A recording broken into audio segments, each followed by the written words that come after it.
Well, hey there, welcome. We are so excited to hop into today's episode. And while you're listening, why not give us a 5-star rating and even share this episode or another one out to your social platforms because there's lots of people out there who need help. Honey, what are we doing today? Well, today we are thrilled to welcome our friend Gayla Grace to the show. Gayla has deep personal understanding of stepfamily life, and for years she's been helping blended couples navigate it with wisdom, hope, grace, and practical support. That's right. And Gayla is an international speaker with the Family Life Blended team, where she encourages and equips blended families. She has a master's degree in psychology and counseling, and she hosts the live stream Women and Blended Families, featuring meaningful conversations with special guests every single month. That's right. And I've had the privilege of being a guest on her live stream, and I can tell you, it is such a rich and uplifting space for women to grow and learn together. That's right. Gayla is also the author of Beautifully Blended, 101 Devotions to Encourage Couples and Blended Families, and co-author of Quiet Moments for the Stepmom Soul. Gayla and her husband, Randy, have been married since 1995, and they're a part of a his, hers, and ours family with 5 adult children and 4 grandchildren. Now they're enjoying life as empty nesters in Conway, Arkansas. So get ready for a whole lot of wisdom and some laughter too. Gayla is such a delight. Sit back, relax, and join us on the other side of the intro for this hope-filled conversation with Gayla Grace. Welcome to the Blended Family Breakthrough Podcast. We're your hosts, Mike and Kim. We believe in a world where blended families can experience a future full of hope, connection, and peace. That's why we offer tools, strategies, and guidance that move you from a place of confusion and conflict to experiencing a life of confidence and connection. We're so glad you're joining us for authentic and sometimes comical conversations as we cover everything from romance to parenting, and yes, even dealing with that difficult ex. So if you're ready to experience breakthrough in your blended family, you're in the right place. Let's dive in. Well, hello, Gayla. It's so good to see you. How are you? Hello. It is good to see y'all. I'm good. Thank you for having me on here. Yeah, thank you for joining us. We're very excited to connect, Gayla. Thank you. It's such a pleasure to have you on the show. And you are just a wealth of experience and wisdom. And it's a pleasure to have you on the show. It's an honor. So thank you for being here today. Yeah, definitely. And let's start with that. Where did that wisdom come from, Gayla? Maybe you could just share a little bit of your blending story. Yes. I would love to. Thank you. It started a long time ago, actually. My husband, Randy, and I were married in 1995. So that was a little over 30 years ago now. And I was actually raised in a traditional family. So I didn't know anything about stepfamily life. I didn't know anything about how to parent stepkids or how to parent with my husband. And Randy and I both went in a little blindsided to what it really was going to entail. And for us, we had both been married before and divorced. I had 2 young girls. They were 3 and 5 when Randy and I married. He had 2 kids. He had a daughter and a son that were 5 and 10. And then 6 years into our marriage, we had our son, Nathan. So if y'all know blended family terms, you've probably heard his, hers, and ours family, which is what we were. But some of our biggest challenges really centered around the parenting piece, because when you come into a blended family and obviously somebody has kids that you've been parenting for a while, you just assume, I know how to parent my kids. I don't need your help. Yeah. But because both of us had kids and we both had opinions on how to parent, it really created some conflict for us. And, I think didn't realize, even though Randy and I both love kids, and I remember him saying to me when we were engaged, whatever happens, we'll just love them through it. We love kids. It'll be fine. I mean, we just had on those rose-colored glasses, let me tell you. Sure. And it honestly did not take long for us to begin to have some troubles. But I'll fast forward a little bit into my story, because another thing that really created just additional stress was after we had been married 8 years and our relationships had begun to blend at that point.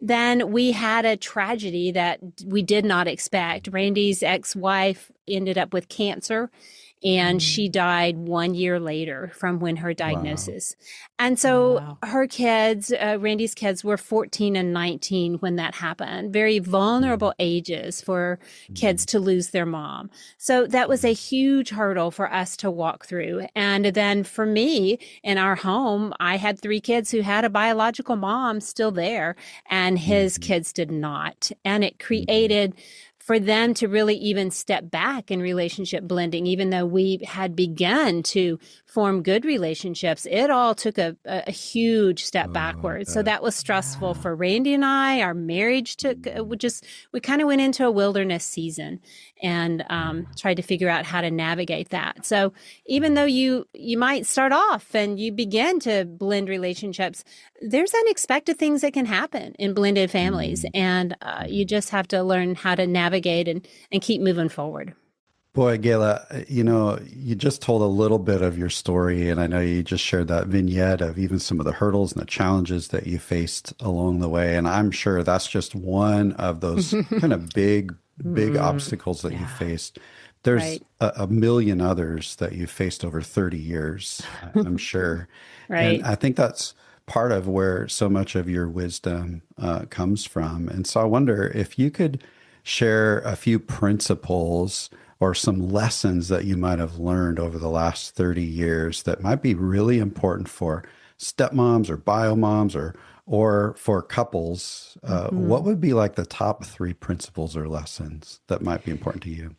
Well, I would say, for one, expect that you're going to have some challenges. Expect that life in your blended family is going to be bumpy.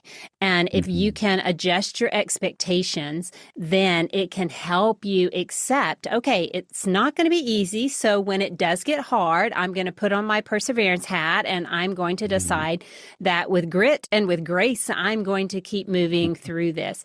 Because probably most families, I hope, don't have the experience that we've walked through, but there's going to be something. There's court cases, there's difficult ex-spouses, there's the issue of, if, like for us, where we could not parent together well. Randy likes to remind me that I always had to be right, and I think that's true. There's some truth in that, and I had to humble myself and figure out that it wasn't about being right. It was about Randy and I finding unity in our marriage and in our parenting. So that's the first thing I would say, Mike, is that expect that you are going to have some challenges. I love that. I love the grit and grace as well. Man, because it's really gritty sometimes. It is. And it's hard to have grace in the middle of those gritty seasons. But perseverance is really about having a great kind of rhythm of both, I would imagine. Yeah, and what I hear you saying there is we've got to take our rose-colored glasses off. We do, Kim, and I didn't want to. Sorry. Yeah, no one wants to. But we've got to face some realities. Yeah, for sure. We do, because if you try to deny them or you try to stuff them, I mean, they keep coming up, and usually they come up bigger and more pronounced, and you're not solving anything. So just realize, and honestly, for us, we ended up in counseling. We just could not, we felt like we were stuck, and we knew that it was affecting our kids, and we ended up, and I will say, make sure you see a counselor who knows step-family dynamics well, understands the complex dynamics of step-families, and we did. We found a good one, and he was instrumental in helping us come together and parent together well. And I'm very thankful we did that. I'm thankful that we went together. We even had a couple of sessions where he brought the kids in And, you have to look at yourself, and you have to look at ways that you might need to do things a little differently. But all of that impacted us. So that's the other thing I always like to say when I talk about know that you're going to run into some hard times. If you get stuck or you get into these cycles where it just seems like you're taking far more steps backwards and never any steps forward, consider if you might need to find some help. Yeah, Yes. thank you for sharing that. That's part of the grit and grace. Like we had to do the same thing. Yeah. We've had seasons of Absolutely. counseling and coaching and support along the way.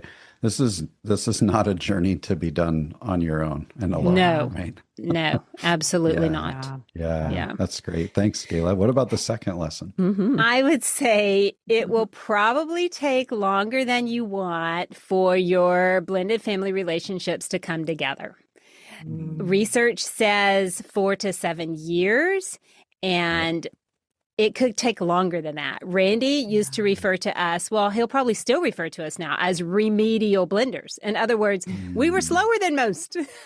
And I do think for us, it's because right at that mark where we began to blend, then we had a really unexpected circumstance that threw the wheels backwards and threw everything spinning in the other direction. But the truth is, nobody wants it to take as long as it takes because that's a long time. And if you marry when kids are teenagers, it could take even longer because they are preparing to exit the nest. It's a normal developmental phase that when kids move into those teen years, especially late teen years, they're not as invested in the family. They're going to become much more invested in what is next on my journey. It's natural. We want to encourage that with them.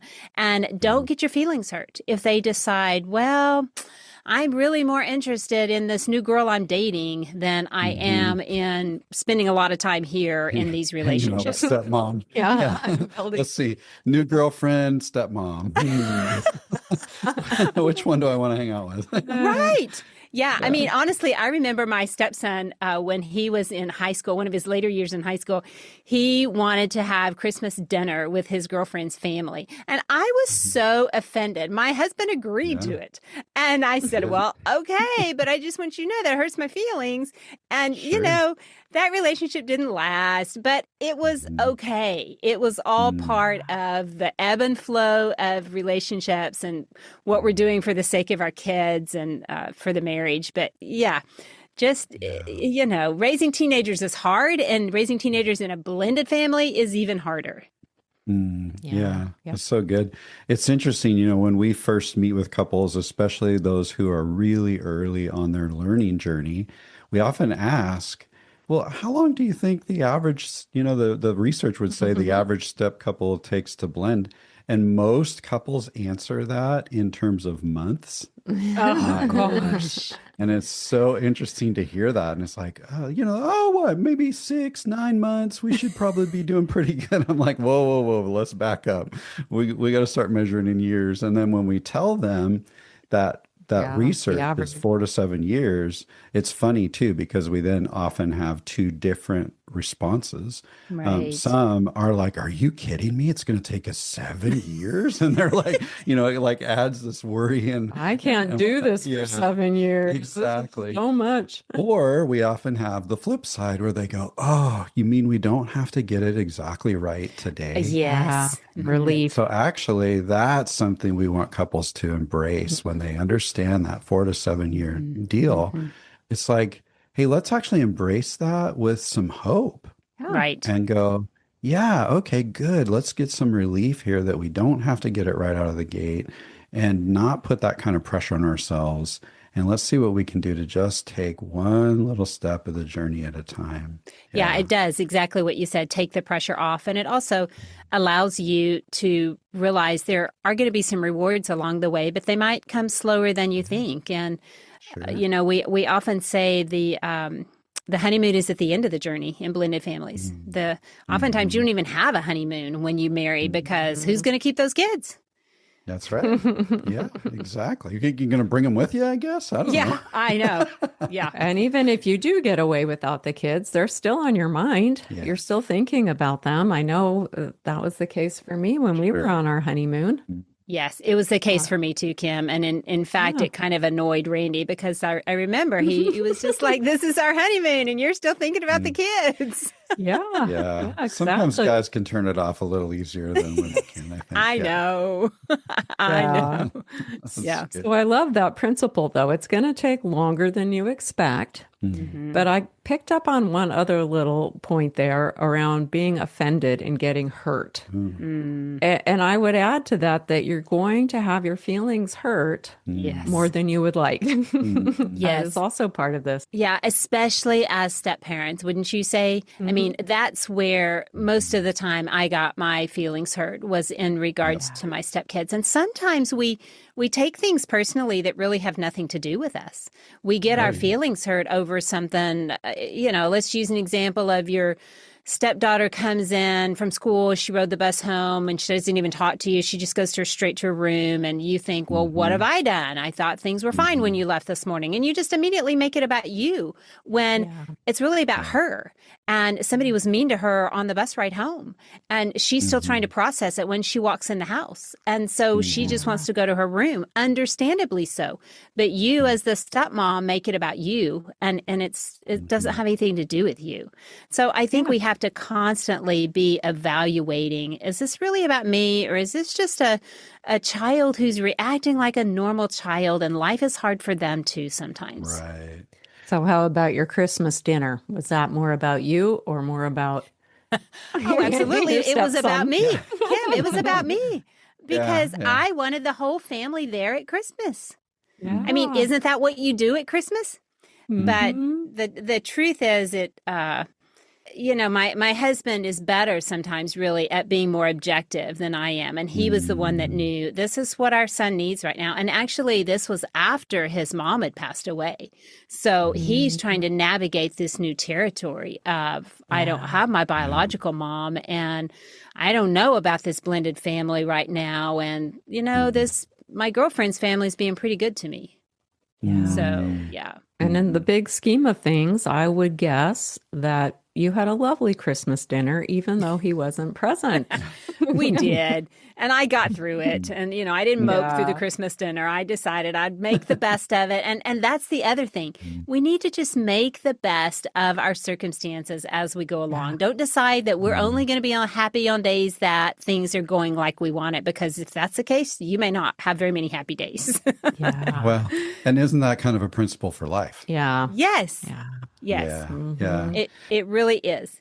It's funny, as a stepdad, I think about what you just said and the example you give. A kid comes in and just slams the door and heads to their room. And, as a bio parent, because I have biological kids as well, in that exact same scenario, the thing I'm thinking is, I wonder what happened to little Johnny today or little Sally today. You're concerned about your bio child. My approach would be maybe to, head up to the room and say, hey, bud. Hey, sweetheart. What's going on? Tell me about your day as a bio parent. But you're absolutely right. As a step parent, it's so easy for that same exact scenario to happen and for me to immediately go, what is wrong with that kid? Why are they so disrespectful? And then usually that's going to turn toward Kim, Right. to go, why won't you get your daughter under control? She needs to be respectful, right? Tell her she needs to greet me when she walks in the door. Yeah. Right. So much about perspective, the same scenario, but man, we have different perspectives in different roles, don't we? We do. We do. Yeah. Yeah. So, what would you say is the third lesson you've learned, Gayla? I would say play the long game in your family. In other words, you're in this for the long haul. You're not just going to quit because it gets hard. You're not just going to decide you can't do this anymore. Especially if you don't feel like there's any rewards, that you're not, for your own self, you're seeing no responses from the stepchild, or even in your marriage, that it just seems like things aren't going well. But the truth is, if you will stick it out, you would be surprised. Sometimes things resolve themselves just naturally. It doesn't even, sometimes kids mature and they decide, oh gosh, you know what? My stepmom's okay. I mean, really, she was good to me all those years. I didn't realize it at the time, but I can see that now. And some things just resolve themselves naturally. I have really good relationships with my stepchildren now. But, during those years, like after they had lost their mom, and my stepdaughter, of course, was very close to her mom, 19 when her mom died. And it took some time for the relationship to continue to develop, and even for me to know what was my role going to look like now. But I'm so thankful now for the relationships that I have. And the same with my two girls and my husband, their stepdad. My girl's dad eventually kind of dropped out of the picture. He had struggled with addiction. He never really got it under control. He was homeless for a while during their upbringing. And Randy was the dad to them. And they recognized that. And then when they got ready to get married, they asked him to walk them down the aisle. I mean, quite a privilege for a stepdad. And certainly it doesn't always play out like that, but it did for us. And those were rewards that I think Randy would say it was worth all those hard times when I wanted to just throw them out the door and say, I can't do this anymore, Sure. But there are rewards. I've seen so many rewards in my stepfamily journey now. And I always think about that verse, don't grow weary of doing good, for at the proper time you will reap a harvest if you don't give up. And that has really been so true for me. Yeah. You will reap a harvest if you don't give up. We don't know when. We don't know when that harvest might be.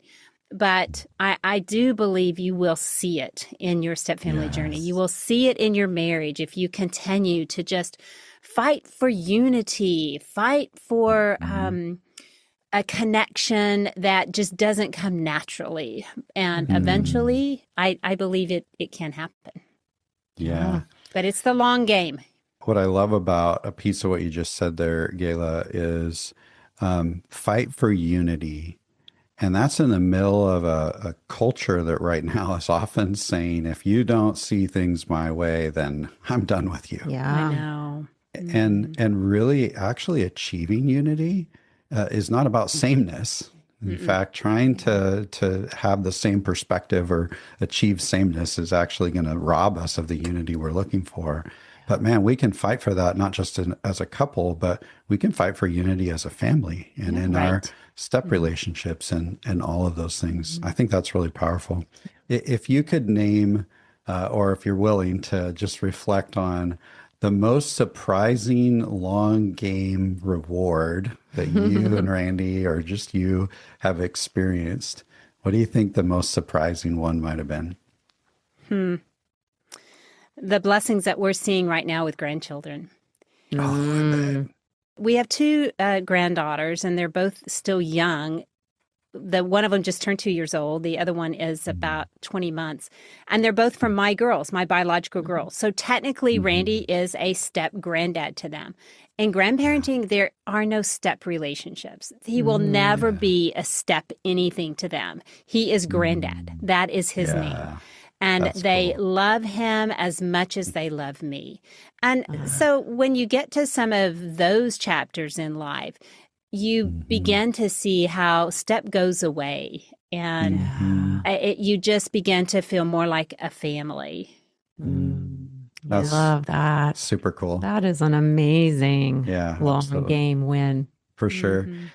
Gayla, you just made a reference a moment ago to a scripture in the book of Galatians. And so that's an indicator to me. Of course, we know you, so of course we know this. Yes. But faith has been a really important part of your journey as well. Is that right?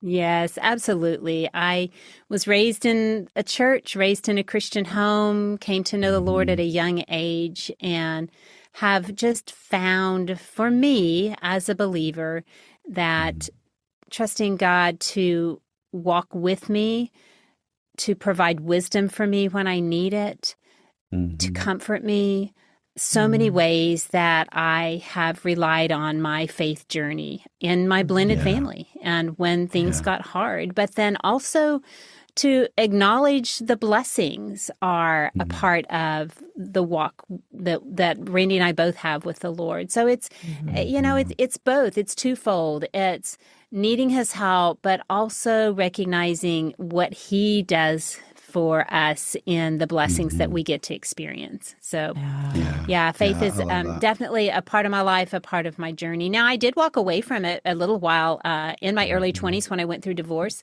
and I felt a little bit like, I don't know if I would say God had abandoned me, or I just felt like things didn't go the way I wanted with my first husband. Nobody gets married to get divorced. And we were married 11 years. I hung in there a long time thinking maybe things would get better, and they just didn't. And because I was raised in a very stable home, I wanted the same for my girls. And I knew that was not going to happen. And, but I remember after that divorce, I felt a little bit like an outcast in church. There's some misunderstandings, some things, and maybe some of it was just even me that I perceived myself that way. But I took a little bit of a backseat a little while with my faith, but came back to it pretty quickly because I just knew that was a foundational piece of who I am. I love that. Thanks for sharing that. Thank you. Yeah, we've, Kim and I both walked a journey as well, where we've spent many years far from God. I was kind of raised with a picture of God as the compliance police. Oh gosh. And that was kind of challenging for me. And so I said, well, I don't want anything to do with that for a really long time. But over the years, I've come to know God as more of a comforter and a character builder. And that's been really powerful for me. And so I wonder, let's talk a little bit about Gayla's book. What do you think, hon? Yes, let's do. I'm excited. Yeah. So when did your book come out? It's recent. It came out last year, 2025. The Beautifully Blended is the name of the book, 101 Devotions. And made for the couple. You can walk through it as a couple. You can walk through it by yourself. But the intent of the book, I actually, in my early years as a stepmom, was looking for a devotional book. So now remember, this would have been 30 years ago. And I couldn't find one, could not find one anywhere. And I was so disappointed. So after I got about 10 years under my belt as a stepmom, I still remember looking for one day, and I thought, there's still not any books out. And at this point, I had been doing some freelance writing. I had quite a few articles published and enjoyed writing. And so I started attending writers' conferences and actually landed a publisher. And so the first devotional I wrote was Step Parenting with Grace. That one was really geared more toward the step parent, because that was my biggest struggle, was my stepmom role. And that's what I felt that was really on my heart. But then when I revised it, and it came out again last year, is when we retitled it. I added new devotions. I revised all of them so they're written more from a perspective of the blended family couple, not just the step parent. Because the thing that I learned is my role as a biological mom, as I parented alongside Randy with my two girls, that role is just as hard at times as the stepmom role,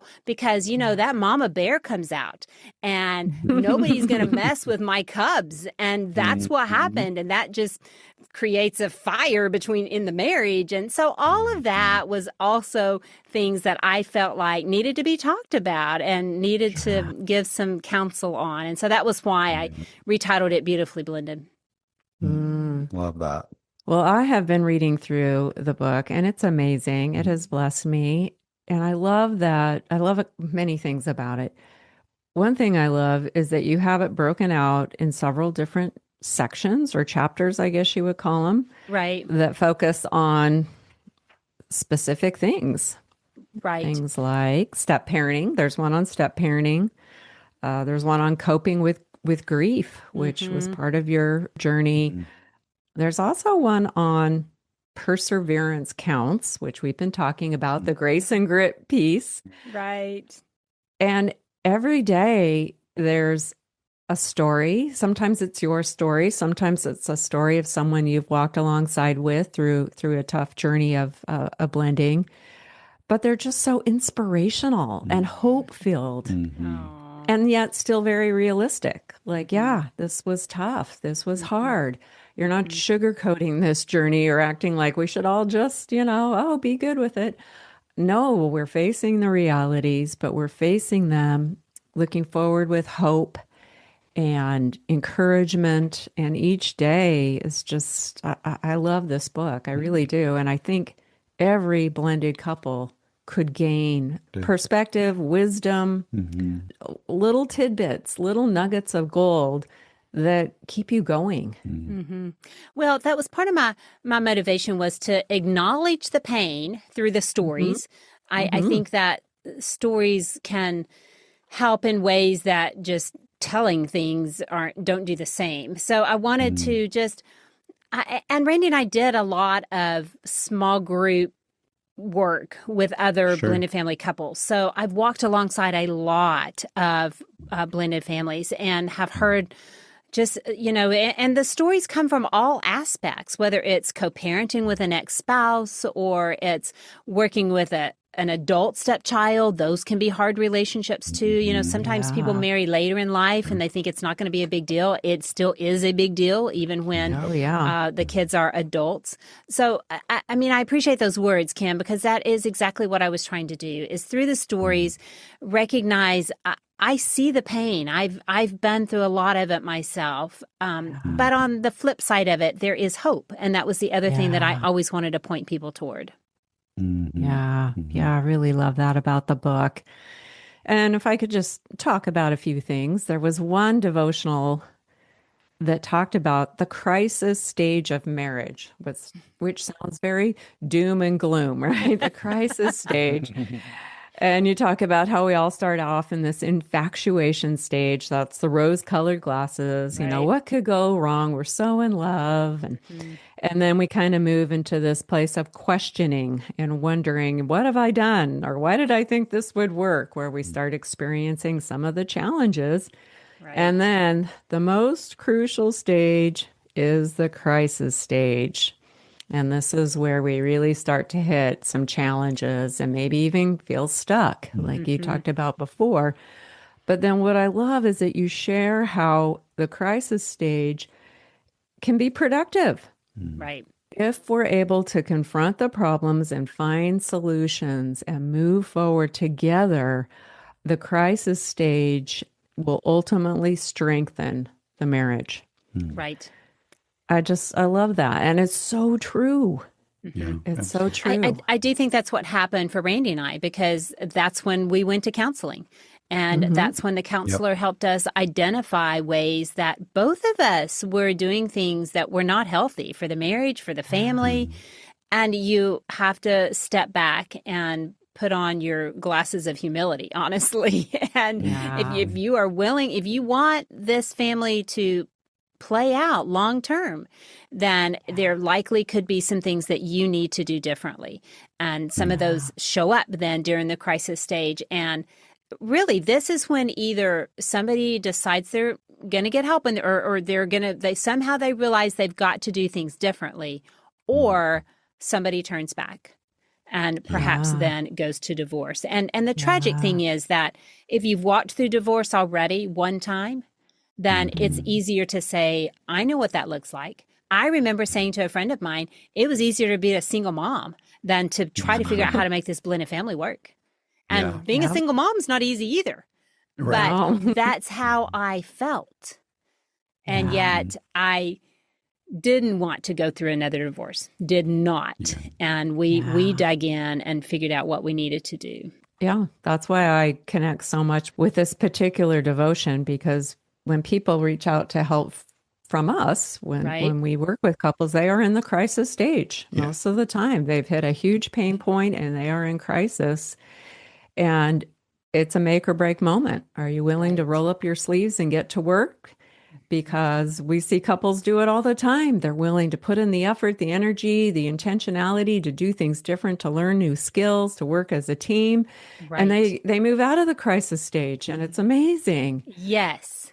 Right. And then after the crisis stage is when you begin to see growth and rewards. Yes. But Kim, I bet y'all have also seen some who choose not to, who don't make it through the crisis stage. Yep. That's right. Absolutely. Yeah.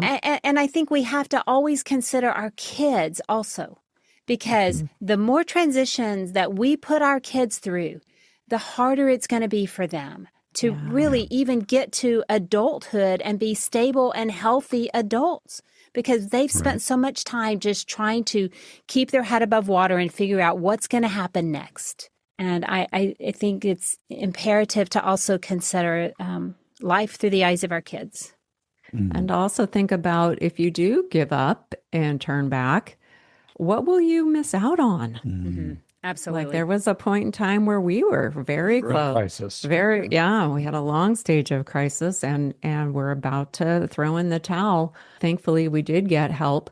But I think back on that, and gosh, if we had given up because it was hard and not, press forward through that crisis stage and got the help we needed, we would have missed out on the season we're in now, which is amazing. And all of the, I know. I think the same thing. The season we're in now, empty nest, it's a sweet season, grandkids, life is good. No, it's not perfect. And I'm not going to paint a picture that all of our relationships are perfect, because we have adult kids and, they have a mind of their own sometimes.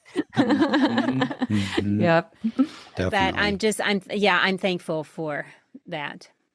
So, Gayla, so appreciate even just talking about the reality of things like the crisis moment in one of these devotionals. And I think sometimes when people hear about devotional books, they think, oh, it's going to be that sweet little, let me just read this thing and I'll read a verse and then everybody feels wonderful. But it sounds like there's a lot more practical discussion going on in here.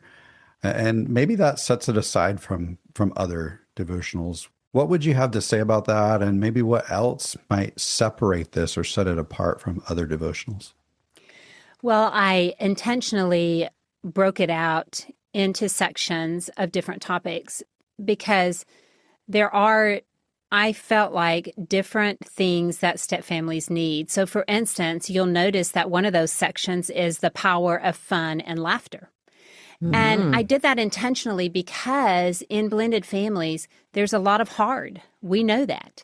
And for our kids, they've already walked through something hard if they've ended up in a blended family, either divorce or the death of a parent or some kind of ending of a relationship back here.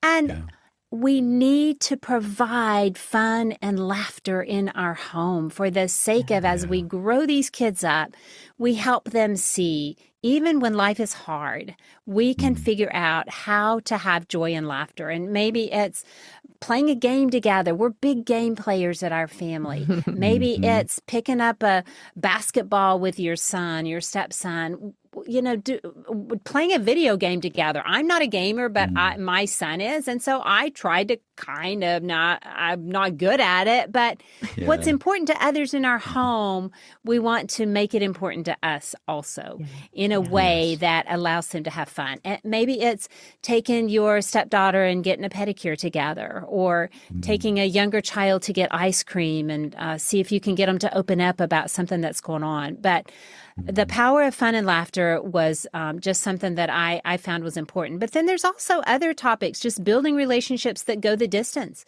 That has a lot of practical tools in there. What does it look like if you're really playing the long game?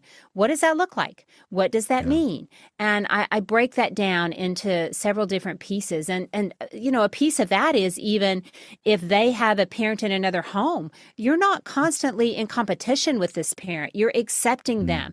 You're allowing your child to go to that other home without a guilt trip, and help them to be okay and you to be okay when they go to the other parent's home. So all of those things are some tips on how do you build relationships that really go the difference. That go the distance. And then the beauty of grace. We've touched on that a little bit, but sometimes we just need to let things go. Not everything is a hill to die on. Not everything has to be, dialed down to, well, what was really your intent here? No, just maybe they just had a really bad day at work. And so they spun a little out of control for a moment.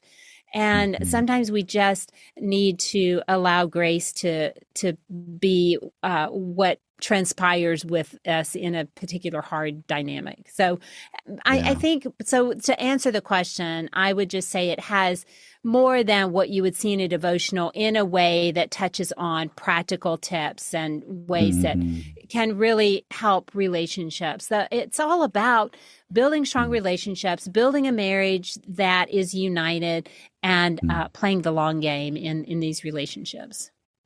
Yeah. If I could add to that, as I've been reading through it, not just as a practical guide, but also helpful mindset shifts. It's so easy to get stuck in patterns of negative thinking. Like, this is never going to get better. And, we just focus on all the negative things. But I feel like the book really is helpful in helping you to focus on what could be and having a more positive outlook. Not that you're dismissing the hard, but what else is there? It's not all hard. How can we also focus on the positives that are happening, even if they're small? And so there is a lot of mindset shift help, which we need. And we need that every day, I think, as we blend a family. For sure. Yes. Some of what I did when we had all our kids at home was I kept a gratitude journal, and I would try to post in my journal in the morning, at night, because if we can write out things that we're thankful for and do it in a consistent manner, then it's hard to stay so focused on the hard. And it's things like that that can make such a difference and can help to shift your mindset a little bit to the positive instead of looking at everything on the negative slant. And sometimes that's all you need is just a tiny shift. I love that. And what I also heard is this isn't necessarily meant to be, hey, here's 365, start January 1 and then January 2 and that kind of thing. But I can approach this book, I can look in the table of contents and go, man, what do I need right now? What kind of inspiration do I need? Or what struggle am I having? And now I can go right to that topic. And I can kind of move around the book. I don't have to just read it cover to cover, start to finish. There's a table of contents. And so you see each topic and then you can read all the devotions in that topic. That was, again, very intentional. That is not how the first book was done. And so when I revised it, I thought this needs to be organized a little differently. And I felt that was helpful. Yeah. Oh, that's great. That's great. Yeah. I love the organizational piece of it. There's a whole chapter called Seek Wisdom, which I thought was really helpful as well. Well, there were so many times that I didn't have answers to what we were facing. If somebody was asking me, how are you going to handle that? I'd be going, I don't know. And again, for me, as a person of faith, I often went to God or I went to Scripture. And that's where I would find wisdom. But I also think it's important to have healthy friendships, especially for stepmoms. Don't just have another stepmom who you get together and it's a gripe session. Have someone who might challenge your thinking and be able to say, well, I know you're seeing it this way, but have you ever considered seeing it this way? And I just really think that, especially for women, I mean, Mike, you can speak to men, but women are, we need the camaraderie, but it needs to be healthy friendships, not just ones that we're going to whine, we're going to be the victim. It's, that's not going to get us anywhere. It's always looking toward what's the positive slant on this and how can I develop that positive slant? Yeah, I think that's a human thing, right? We need community and might look a little different for stepdads than it would look for stepmoms, or we could say men or women or however that looks. But the community aspect is still really important because trying to do this on your own is not going to really lead to the wisdom that we need to find. Right. And anybody can start a step family group and invite other couples and just try to, you can go through the book or you can find your own, if somebody has a hot spot that they need to talk about that week. Because the other thing that just being in community does is it helps you as you're listening to people's stories. All of a sudden you're thinking, oh, wow, if that's going on in their home over there and they seem pretty normal to me, then it must be okay that we got disharmony in our home. And disharmony is a part of when you're trying to bring two families together. But sometimes it makes you feel like you must be doing something wrong. You're not doing anything wrong. You're trying to figure out how to bring two families together and form a new family. And it's natural there's going to be some disharmony. But sometimes it's just a matter of hearing that somebody else is experiencing the same thing. And it helps you not feel so isolated in your circumstances. So that's another reason why community is so important. Yeah, and community is where those stories really come out, right? Right. I think it was Patrick Lencioni I heard once say, don't compare your backstage to everybody else's front stage. And when we're not in actual community, then we're never hearing the other person's backstage story. Right. And so it does leave us feeling isolated because we're looking at, the Instagram family that, everybody else has it so great and I must be messing everything up. Man, that's just going to keep me in a focus on negativity. It's going to be a self-worth issue. There's so many things that are going to guilt, shame, fear. What I'm really after if that's the focus that I have. So and I've never heard it said that way. Backstage and front stage, but that's exactly what it is. And another way to say it is you're comparing your insides to somebody else's outside. All we're seeing is their outside, and it looks great on Instagram and Facebook. But if you really knew what was inside, it would be a different story. Exactly. Yeah, because even first families struggle. Sometimes we think we have to recreate the first family dynamic, and it's like there are a lot of first families that are in a world of hurt. Don't compare. Right. Stop comparing. Exactly. Right. Yeah. Well, one of the chapters that I loved is Blended Family Blessings. And the very first page of Blended Family Blessings, you share a lovely letter that you received from your stepson on Mother's Day. And since our episode is airing about a week and a half before Mother's Day, I thought it'd be fun to talk about that. Tell us a little bit about this letter. When did you receive it? What was that like for you? Yeah. Oh, it was so unexpected. We lived in two different towns, and he was in his mid to late 20s. Now, remember, he was 5 when we married, never called me mom. I was always Gayla, which that's okay. That's a common situation for stepkids. And through the years, though, I felt like our relationship did develop, but you never know, especially with boys. They aren't as communicative. And, I did what I could through those teenage years and after he lost his mom. But you always feel like it's not enough. Could I have done something different? What could I have done? But anyway, he moved out. He went to college, got a job.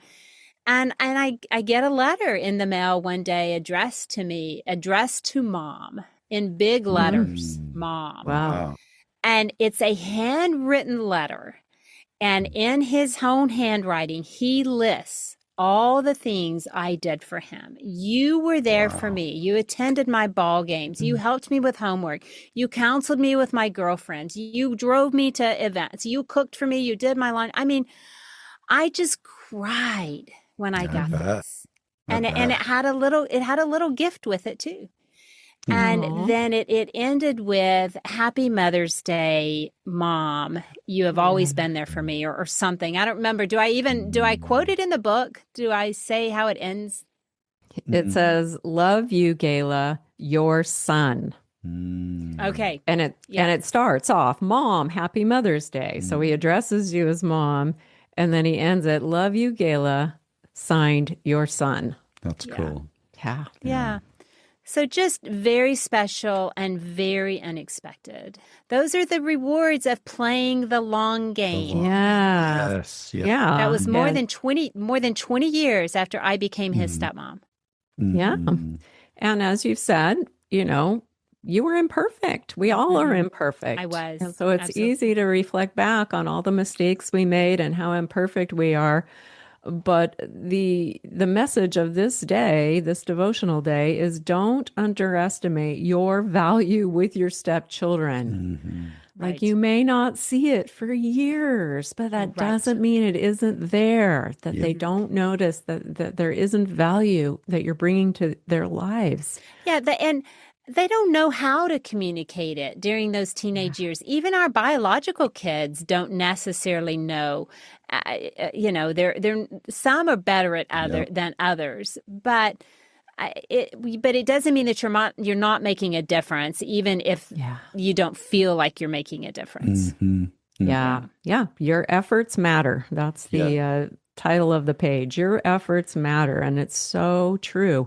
When you choose to stay the course and hang in there, yes, there's going to be setbacks, and that's okay. That's Mm-hmm. part of the journey, but hang in there, keep at it, do your best. It doesn't have to be perfect. Your efforts do matter. Yeah, I would also say, especially as we're approaching Mother's Day, if Mhm. someone is a step parent and they're not getting any acknowledgement from their stepkids, I would say the spouse, the one who those are your kids, can say to the step parent, "I appreciate you. I'm very Mm-hmm. thankful for you. I know your role is not easy." Mm-hmm. And Yes. Yeah. that affirmation can go a long way for a step parent, and Mm-hmm. especially for stepmoms, because it does feel at times that we carry all the burdens, but we don't get any rewards, not for many, Yeah. many Yes. years. And so for the spouse to be the one to step up and say, "I'm thankful for Mm-hmm. what you're doing for my children." Mm-hmm. And we Yes. might even need to Absolutely. prompt them in the beginning. We might even need to say, "I need to hear you tell me you're Yep. thankful for me, because it doesn't feel like it. And this role is hard." It is Yeah. hard. Yeah. It I is. need some affirmation. I need Yeah, to know. for sure. Hmm. Yeah, and for anyone that might be considering the devotional book as a gift to Mm-hmm. give to Right. your wife for Mother's Day, there will Mm-hmm. be a link in the show notes for you to Definitely. do that. It would be a lovely gift. Absolutely. Gayla, I'm going to put you on the spot around all that we just talked about. So you said we need to expect challenges and handle those with grit and grace. Yes. It's going to take a lot longer than we expected. And so we need to learn to play the long game. I imagine with this young man who wrote you this letter, all those years of building wisdom, you've navigated a lot with him. Yes. Was it worth the reward? Oh, absolutely. I knew you wouldn't Yeah. hesitate. Absolutely. Of course it is. Well, and here's the thing. Once you get to a reward like that, the rewards keep coming, because at Yes, that point, you're in a good relationship and absolutely. the rewards just keep coming. Hmm. Yeah, there's a Yeah. turning point. It's a Mhm. turning point. And you almost Yep. have to look at this season of parenting, even though in the beginning we talked about how it feels like 4 to 7 years is so long and I Hmm. can't do this for that long. But look at how far now. Randy and I have been married 30 years, and Yeah. hopefully Yeah. we'll get another 20 years together and have these children who we have such beautiful relationships Yep. with. So Yeah. you have to consider, again, it's perspective. Yes, Yeah. Hmm. the early Hmm. years are the hardest. But if you Yes. can get through that, then Yep. it will get easier, and it identifies you as a family, and it helps Yeah. your family then also continue to grow and know that they've been through hard relationships and continued Mhm. to Hmm. build and grow, and it benefits Hmm. them in their adult years also. Yeah. Thank you. Listeners, I knew that there was going to be Mhm. no hesitation there for Gayla to say absolutely it's worth it, partially because as stepdad, I've had rewards like that with Yes. our adult daughter, Annika, and it's been such a blessing along the way, and it is so worth it. But I Hmm. also know there are people listening, because I was one of them, who are back earlier in the journey, In the crisis. asking that question, is this all going to be worth it? Yeah. Right. And I really want you to hear people who are a little farther in the journey saying, absolutely, it is worth the investment and the effort, the tears, the stress, all of the Right. stuff. It is worth every bit of it to get to the other side and really experience the depth of relationship in a marriage and with kids and with stepkids that can evolve over time. And man, if you're in a tough season, I just want you to know that there's hope. That's what I want people to hear right now. Yeah. Absolutely. Thank you for sharing that. Gayla, this is such a great resource. And like Kim said, we're going to put a link in the show notes to that. And I wonder, there might be a few people on that have been listening and they might even be a little bit skeptical and they're like, I don't know about this whole faith thing. And I get it. Like I lived a whole chunk of my life really far from any kind of a faith journey. Yeah, both of us did. Yeah. And so I wonder, what might a person who's just not currently focused on a spiritual journey, what would they benefit from a book like this? They would be able to hear themselves in the stories. They would, as they read the stories, I think they would see whether they have a spiritual walk or not. There's so much in the book that just relates to life stories in a step family. And they would be able to relate to that. And then just the practical tips that go along with that. And also, like Kim said, the mindset, because I had to work at shifting my mindset. It was easier for me to go to, this is too hard, instead of, oh, what could I do differently here that might make this situation better? So the mindset piece is another one. Perspective is everything in a blended family, and always working at what is going into my head, and is that really truth or is that a lie? It just because it looks like my stepdaughter doesn't want to have a relationship with me, is that really the truth, or is it just that she's so confused about how to navigate a relationship between her biological mom and her stepmom that she is neglecting me? But it doesn't have to do with me. It has to do with her and what she's navigating. So there's all kinds of stuff like that that's in the book. Yeah, I love that. Yeah, I would definitely affirm that. As I've been reading through it, you know, I'm doing it through both lenses. I'm doing it through the lens of a person of faith. I'm also doing it through the lens of someone who may not be there. And there's so much value, regardless of where you're at in your spiritual journey.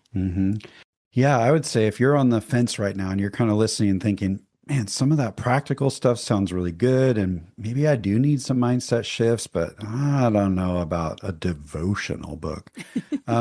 Take the chance and start reading it and check it out. And you never know what little nugget, what opportunity, what next step that you might find that you would never expect. So I just encourage people to take a chance, give it a shot. Yeah. So we'll put a link to that in the show notes. Yeah. And if you trust me at all, which hopefully you do if you're one of our listeners, I will tell you that the book is not forceful. It's not judgmental. It's nothing like that. So don't worry about feeling bad if you aren't a Christian, that this book will make you feel less than. That is not the case, and that is not who Gayla is. That's right. So I can say with full backing that you will not be hurt or offended by this book. Yeah, please grab it. It's a lovely, beautifully written book. Yeah. Beautifully blended. There you go. Yeah. Well, and actually, I love how, so the publisher is a gift publisher. So you'll notice that it's kind of, it feels like a gift, does it not? Yes. Yeah, for sure. Yeah, the kind of cover they put on it. And we've actually bought it as gifts for people we've already. We've already given a couple copies to some people. Yeah. Well, you know, it's actually in Cracker Barrel all the way across the United States right now. So anybody could find it if they wanted to go, and if they ever go to Cracker Barrel. That's so cool. Excellent. Well, Gayla, what might be just one final piece of advice you would be given to any couples who are listening? I think it would be to make your marriage the foundation of your family. And the reason I think that's important to say is because in blended families, somebody comes in with kids. And so you naturally have a longer history with that child than you do with your new spouse. And for my husband and I, that was the case for both of us. And it's really easy then, if you begin to have conflict with your spouse, that you side with your child and you are concerned about your child and you want the best for your child. And sometimes you neglect your marriage as a result of it.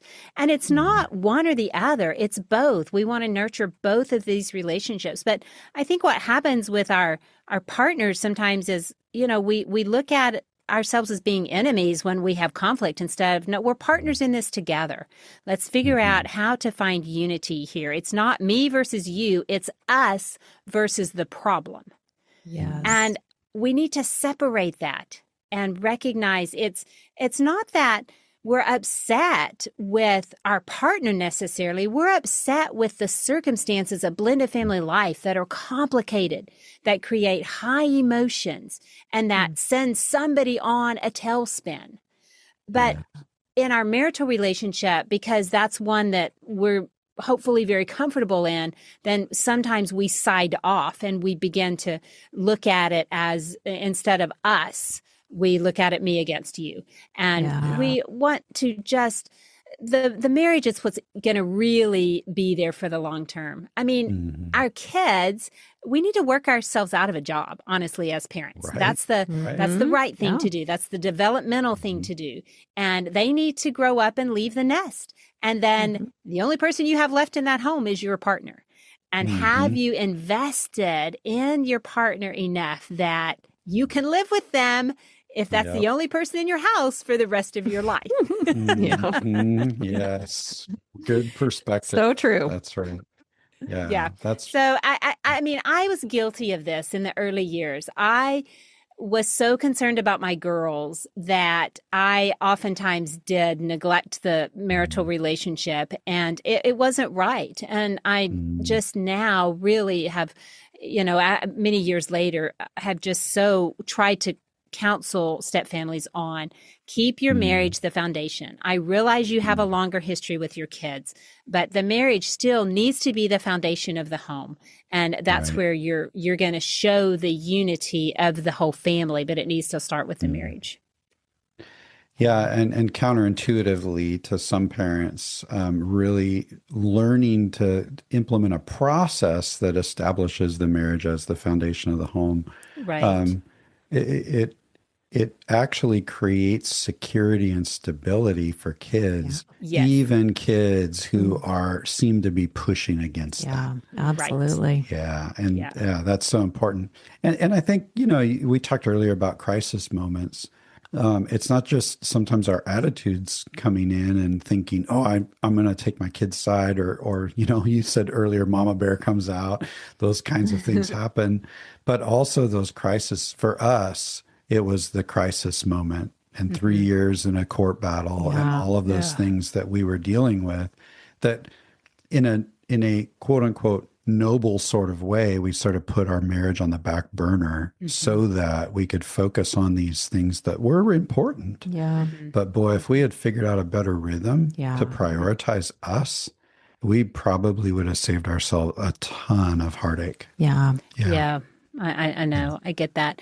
And as I talk about the marriage being the foundation, it's not that we're saying we're going to try to do everything in this family like a first family. We're not. No. We're still a step family, and we will forever be a blended family. Right. And so what that means in the early years in particular is the bio parent disciplines their bio kids until there is a good relationship established with a stepchild. So, we're not negating the fact that we are a blended family. We're simply saying keep the marriage at the forefront. It is that important. Yeah. And one of the positive things that can come from a healthy blended family is that the kids get a healthy vision of marriage, especially for children of divorce. Right. If you can do your marriage relationship, if you can stay united, if you can be strong, it's an amazing thing for kids. They get a vision of what a relationship might look like for them in the future, a healthy marriage.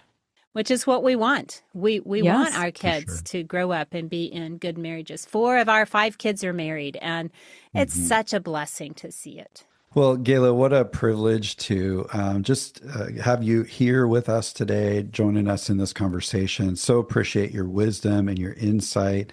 We need to expect challenges. We need to recognize that's going to take a long time, and so we need to play the long game. And part of that process is going to be creating an environment where it's our coupleness, our unity as a couple, our marriage that is the foundation of the home to bring that security. And thank you so much for this book, Beautifully Blended, that combines faith and hope and grit and grace and truth and reality So many things packed into this very great little package. And so if people want to reach out to you, Gayla, how do they reach you? They can find me on social channels, Gayla Grace Author on Facebook and Instagram. They'll also, if they follow Family Life Blended, which is the organization I work for, and there's a ton of resources on there, familylifeblended.com, but they'll find articles I've written, podcasts I'm on, a multitude of things that can continue to be helpful for them on their blended family journey. Yeah. Wonderful. Tell us a little bit about your Women in Blended Families live stream, because that's an amazing resource for women. Thank you for asking about that. So I am the host of that monthly. It's the second Tuesday of every month. The live stream is at 12 o'clock Central, and I talk to a different guest every month on a different subject, but specifically related to women in blended families and the things that we encounter, whether you're a stepmom or a biological mom, or you're a grandma, or you're maybe even a daughter who grew up in a blended family and you're still trying to understand how that family impacted you.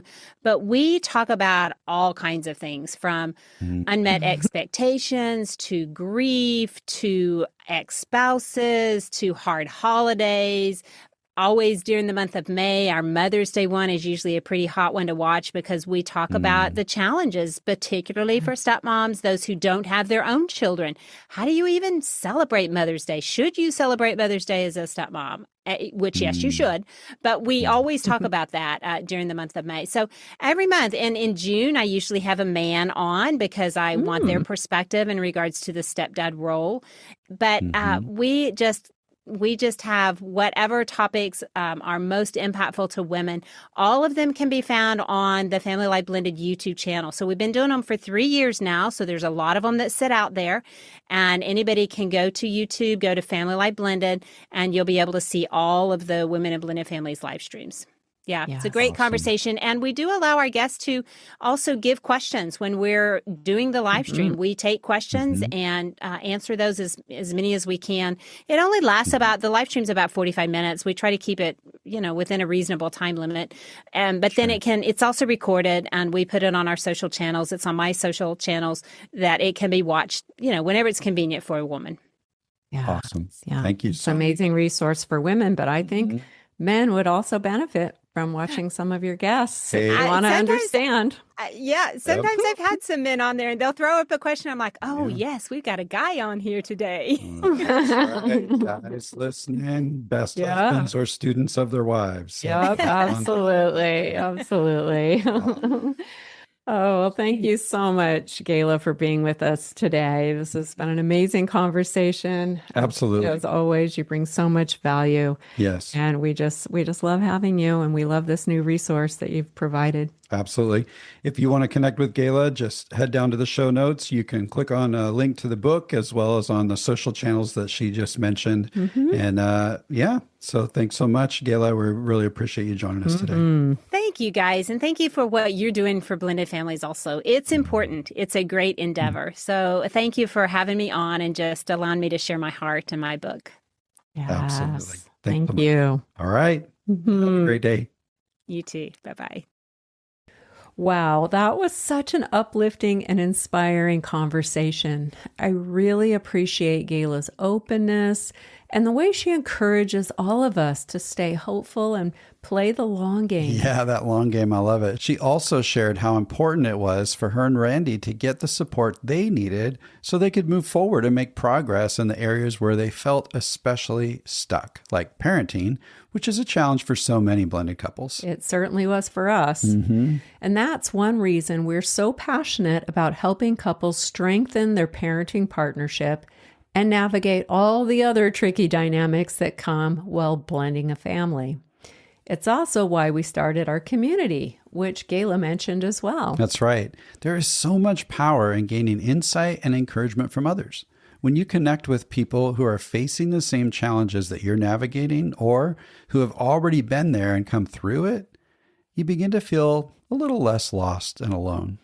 And our community, Blending Together, is filled with learning modules that you can work through to make real progress at your own pace, along with monthly gatherings where we roll up our sleeves and take meaningful steps towards creating positive change in our homes. That's right. We're so grateful to Gayla for joining us today and for the helpful resources that she provides to blended families. And if you feel like you could use a little extra support as you move forward, you'll find links in the show notes to connect directly with Gayla, to schedule a free coaching call with us, or join the Blending Together community. Absolutely. Hey, thanks again for joining us today. We're going to make this episode a wrap. Until next time.